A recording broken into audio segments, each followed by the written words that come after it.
The journey of 1,000 miles begins with the smallest of steps. Our thirst for what lay beyond the valley, the river, the hills, and the horizon. The thirst to want and dream for more. Our young people have the brightest of these dreams. Our youth may be small in this world, but their dreams are larger than life itself. Through connection with the opportunities which lay beyond our communities and beyond the horizon, we look to find a new world.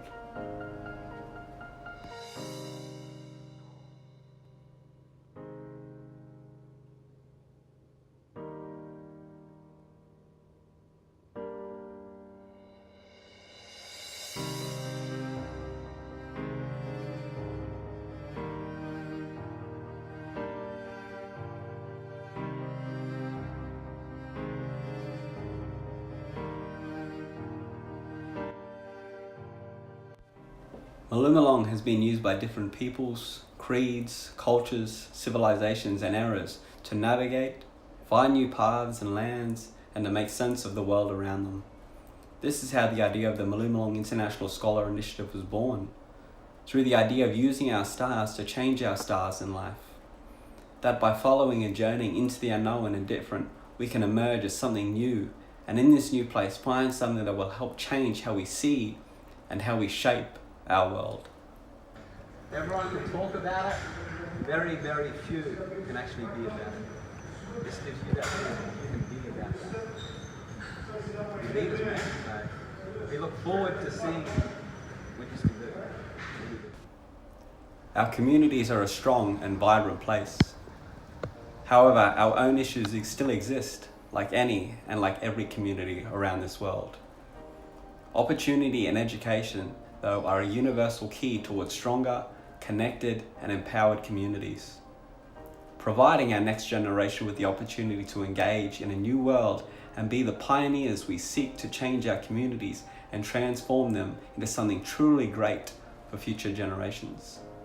Education is the path we walk, and its importance in this ever increasingly connected world is not just a right, nor just a want, it is a necessity.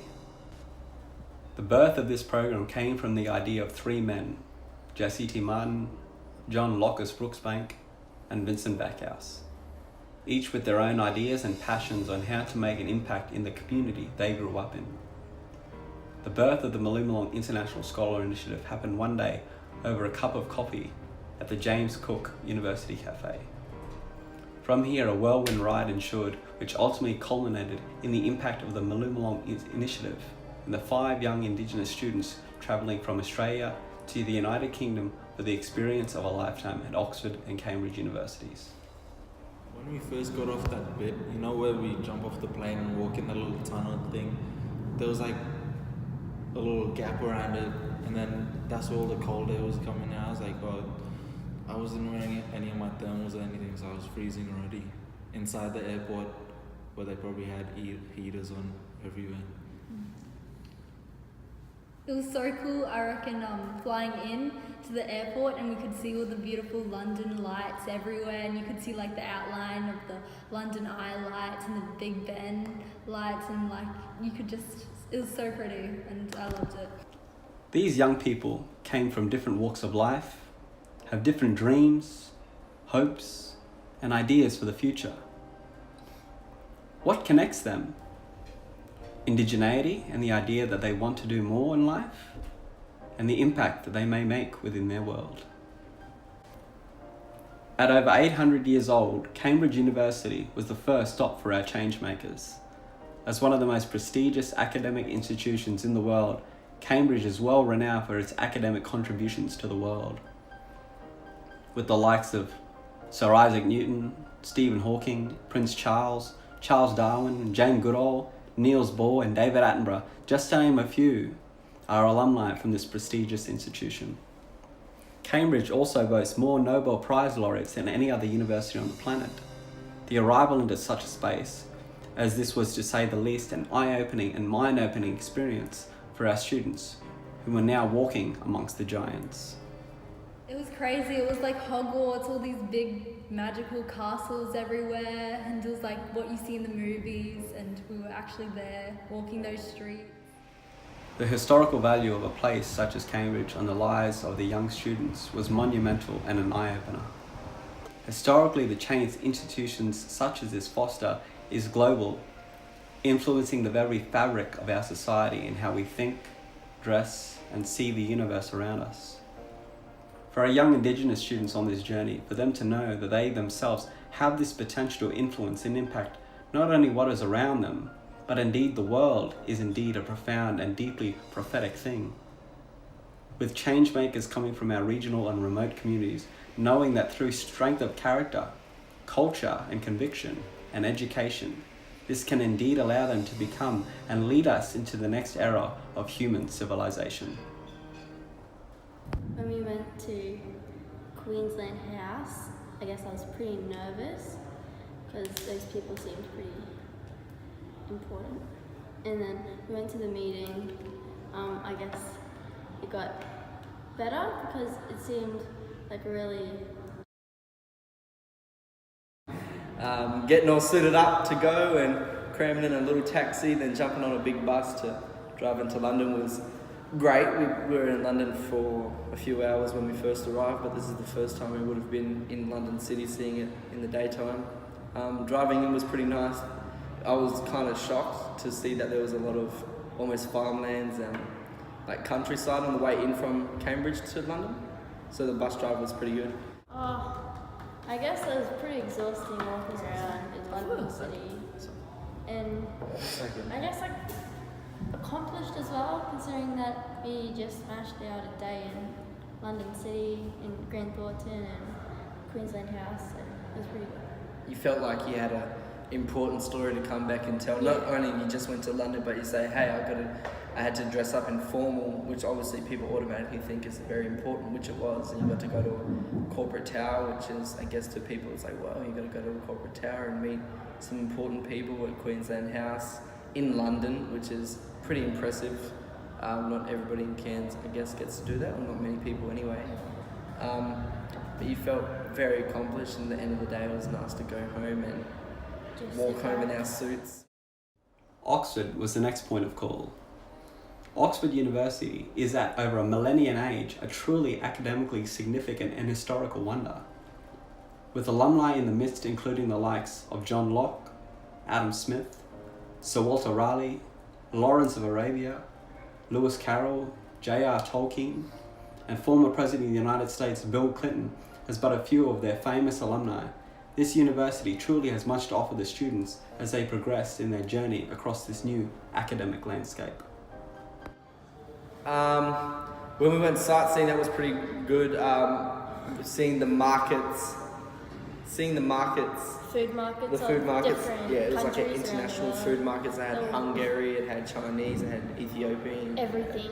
Traditional foods from that country as well. So it was really like a lot of cultures packed into one place with different food, and food's amazing. So it was good. And also before that, we went sightseeing as well, and we saw like this old library kind of thing. And we were gonna go in it, weren't we?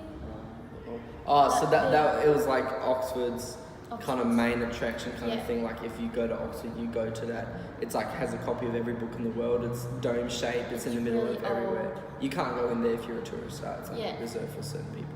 Like you have to be pretty important to get in there. Yeah, but there was a few places like that, like going into libraries at Trinity College in Cambridge and Yeah. seeing like the beard of Newton and seeing the apple tree and things like that. There's a few cool things, like not being able to walk on grass was pretty cool. Oxford, like Cambridge, offers a unique historical and cultural experience unlike any other. The fact that Western civilization has been so greatly influenced and crafted its thinking around many of the ideas that have come from institutions such as this indicate the necessity for our young changemakers to indeed immerse themselves within this world. With their own worldviews, cultural experience, and ideas and development, this will help shape these institutions in the same way these institutions will impact on these students. With the notion of cross-cultural and academic exchange on hand, this will ensure that future generations of leaders have a much broader understanding of the world seeing it through multiple lenses. What we learn from our time in other worlds is what we can bring home. This is not the end of the journey, but merely the beginning. How do we take what we have gained and give that back into our communities? Sharing experience, knowledge, networks, and opportunity. What and how we give back is what defines our success. Not the wealth we amass or the fame which comes, but the impact we have on those around us.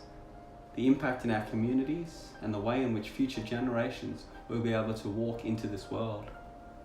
With the right opportunity, the next generation will provide the next with more and what we are able to give. There is an old saying, we do not inherit the earth, we borrow it from our children. The opportunity which lay in their path today are a result of how hard we strive for them. With our next generation receiving these opportunities, what does the future look like for the next group of youth who come through? The beginning to the end of any journey is merely the start of something much more profound. The impact we leave on the lives of others we meet in our journey. How will the next generation take the opportunity they have today to make an impact in their community at home? How will the educational opportunities and inspiration of half a world away inspire and light the flame of our next generation to want more, to do more, and to be more in this world? To be that change we wish to see. The Mulumulung International Scholar Initiative was only the spark. Soon in the years to come, we will see the fire to ignite our world come from our youth, and as they change the world. And as that flame burns bright, so too will they ignite that torch for the next generation, whom will look up to them as the opportunity they needed to go out and truly make our world a better place.